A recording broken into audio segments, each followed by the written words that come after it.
आणि यानंतर काही बातम्या वेगवान स्वरूपात।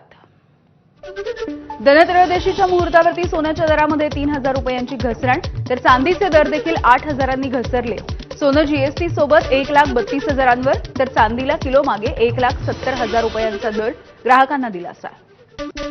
सणाच्या सुट्ट्यांमुळे अक्कलकोटच्या स्वामी समर्थांचं मंदिर हे 20 तास खुलं राहणार आहे, तर त्रिपुरारी पौर्णिमेच्या निमित्ताने पहाटे 3 ते रात्री 11 वाजेपर्यंत मंदिर दर्शनासाठी खुलं राहील, तर गाणगापूरचं दत्तात्रय महाराजांचं मंदिर 18 तास खुलं राहील।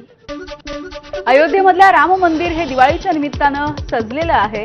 मंदिरावरती आकर्षक अशी विद्युत रोषणाई करण्यात आली आहे। संपूर्ण मंदिराच्या परिसरामध्ये दिव्यांची आरास। दिवाळी, छठपूजा या सणांच्या पार्श्वभूमीवरती विमानांच्या तिकिटामध्ये 5 पटीने वाढ झाली आहे। एरवी 4 ते 5,000 रुपयांना मिळणारं मुंबई ते लखनौ या विमानाचं तिकीट सध्या 25,000वरती गेलंय।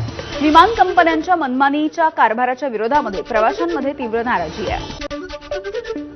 मध्य रेल्वेचा दिवाळीमध्ये सुद्धा मेगा ब्लॉक असेल। देखभालीची कामं करण्यासाठी विद्याविहार, ठाणे या स्थानकांच्या दरम्यान 5व्या आणि 6व्या मार्गावरती रविवारी मेगा ब्लॉक आहे, तर पश्चिम रेल्वेने मात्र प्रवाशांना दिलासा दिला आहे। पाकिस्तानच्या हल्ल्यामध्ये अफगाणिस्तानच्या 3 क्रिकेटपटूंचा मृत्यू, 5 सामान्य नागरिकांचा देखील मृत्यू झाला। अफगाणिस्तानामधल्या पक्तिका प्रांतामध्ये पाकिस्ताननं केलेल्या हवाई हल्ल्यामध्ये या खेळाडूंचा मृत्यू झाला आहे।